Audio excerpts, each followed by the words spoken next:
Back again. All right, let's talk about. Okay, well, my last videos, I'm basically telling you about my Navy experience. Um, Now this part is where comes the emotionalness. So, still the story time of how I enlisted into the Navy. It's my Navy experience. Let's talk about my last division. All right. My last division I was in was 145, Division 145. It was Division 145, 146. And, one room, because the whole girl thing, right? The funny part was when I got there, it was late at night. The people who I was from my very first division one? My very first division I was in was 129. So I saw girls from there, from Division 129 and 130, all the way from my first one. Um, they were happy to see me. They're like, "Oh, Jackson, oh my God." Like, I was famous when I got there. Nothing really happened in this division. It's where we did like more, like, what was it called? Sparring. I forgot what we did. It was called something. It has something to do with the firefighting. But anyway, yeah, we learned about boatsmanship and stuff in firefighting. Yeah, but nothing really happened in this division. But something I want to talk to y'all about. We were going to go on a sustained run. And keep in mind, I was still on drugs. I was still, taking pills. Had ibuprofen and stuff that kept my bones up, my dosage and everything, right? Still in pain. My legs were messed up at this point. Like my thighs, I could feel every vein in my thighs. My calves were hurting, like my shins were terrible. Like my whole legs were messed up from ankle to hip, y'all. My hips were hurting on both sides. Like, it was crazy. So the thing is, what a sustained run is, you have to run. You cannot stop. Not even for a breath. You know how normally you're by yourself in your individual time, you run, you jog, you take a breath. You cannot do that. We had to go on a 20-minute sustained run. Mind you, I was in pain. I was in so much pain. I remember they had to line you up. You had to change out of your, I forgot what it's called, the battle, whatever, the uniform, and change to your PT gear. And they line you up in that same building with dry heat. And that actually messes up your body because of the flat floor they have.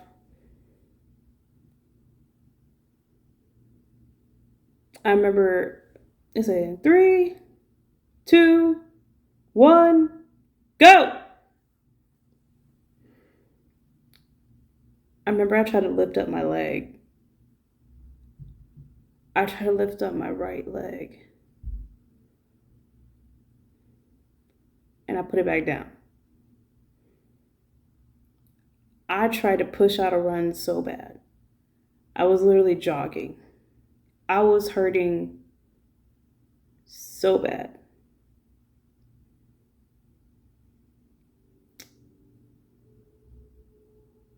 And the other recruits thought there was something, like they thought I was being lazy. They were like, "Come on, girl." Like, I remember this fine ass guy. He was in a Division 146. He wasn't in my division, but he was fine. All the boys in Division 146 were fine, but had ugly girls, and all the girls in Division 145 were fine and ugly guys. You know what I'm saying? Anyway, I remember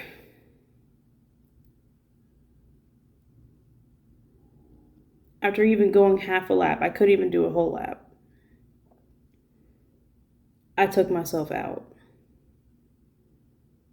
I walked out of the running formation And I sat right by our stuff that we changed the clothes we changed out of. And I sat down and I was rubbing my thighs like this. And I'm actually getting emotional right now. And I'm not crying, but I'm getting emotional right now, even like talking about this, because it takes me back to that little girl, that 19-year-old girl in pain. Like I was rubbing my thighs, massaging my thighs. And the thing is, the RDCs for the Division 145, I wish I had them from the beginning, because they barely beat you. They were so freaking nice. They kept joking around. They didn't even act like RDCs. They were nice as fuck. I wish I had them, bro, from the start. I would have been graduated, because they literally barely beat you. The only reason why I was so fucked up is because I kept getting beat. I kept having mean RDCs, but when I finally got to the nice RDCs that barely beat you and, you know what I mean, actually treat you right, I was already fucked up.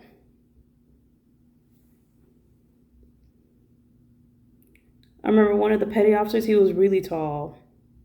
He was cute. I'm not saying fine, but he was cute looking. He was all right looking. He said, Jackson, I don't know what's going on with your leg, but you need to go to medical tomorrow. Like, he told me I had to go to medical. Going to medical, meaning you had to go to the clinic, you had to go see the doctor. That's what going to medical mean in the Navy. He was the first RDC that ever told me that I had to go to medical.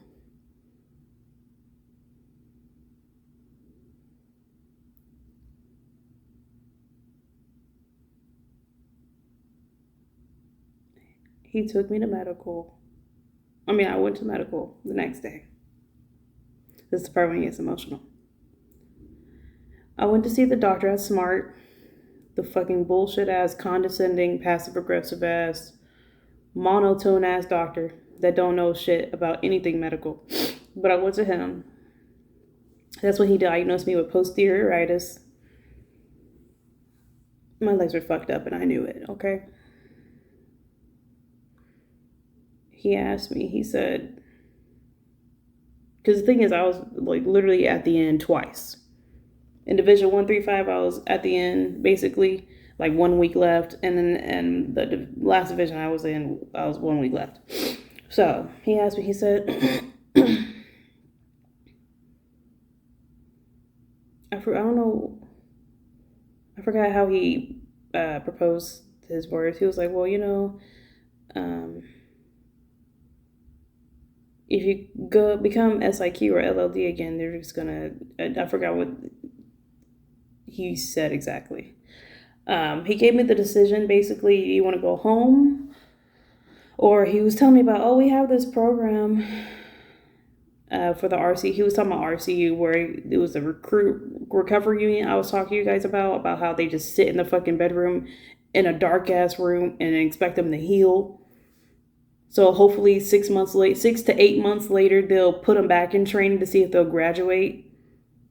That's how the government gets you. They'll just put you in a nonstop loop, a loop that you cannot get out of. But anyways, I remember when he asked me that question, I'm getting emotional. I looked over to the left. There was a window, because the thing is, I was sitting on top of a hospital bed, just sitting like this. I looked over to my left, tears running down my eyes, thinking all the bad things, like, oh, everybody's going to be disappointed in me at home, blah, blah, blah. I was looking over to my left, out the window, because we were upstairs.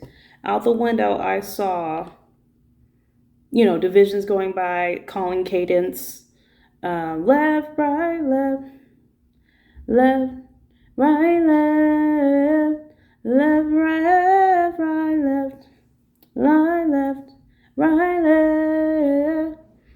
And I was looking.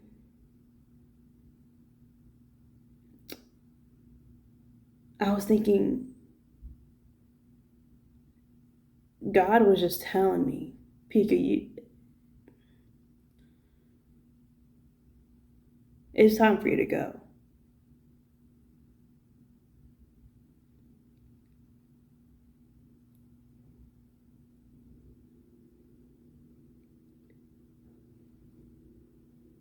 You cannot physically and mentally do this anymore.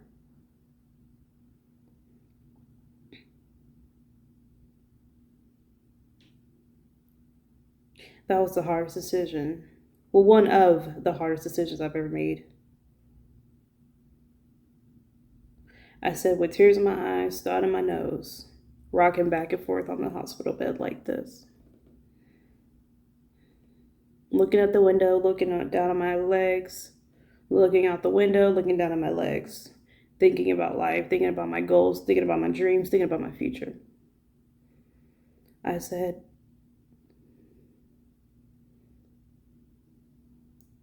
I gotta go home.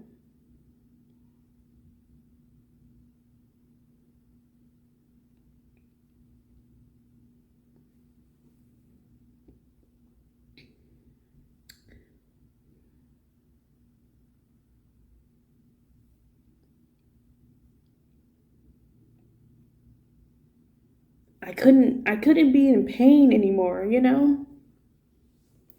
I didn't want to be in pain.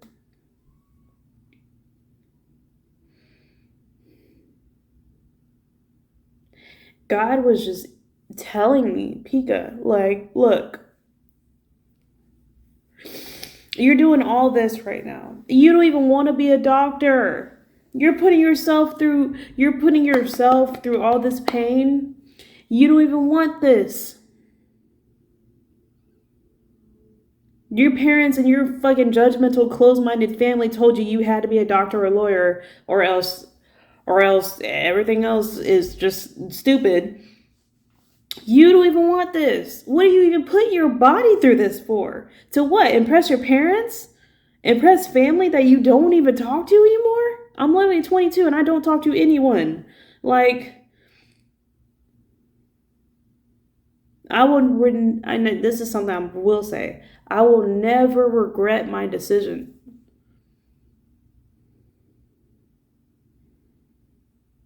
I will never regret my decision. I will never regret my decision of not going to college.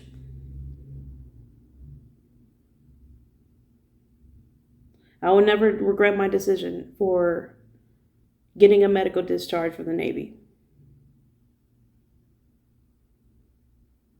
God knew that wasn't for me.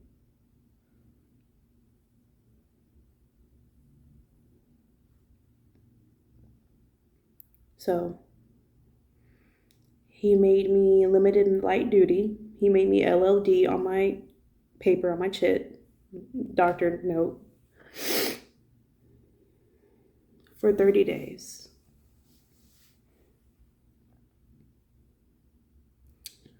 That night, the petty officer, we packed my stuff, and then we headed out. The next morning, I had to walk, to ship 5 with a heavy sea bag on my back. So I was, he had somebody like carry it for me like the first half of the way, and then the rest of the half I had to carry my own. So I was, very much in pain, but I definitely struggled, to get there. But I made it. I remember I had to wait hours in ship 5 to finally get to SEPS, which is actually separations, but they call it SEPS.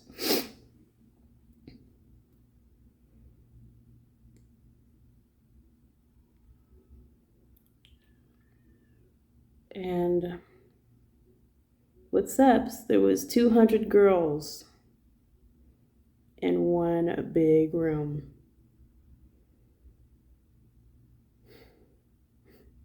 But that's another story time.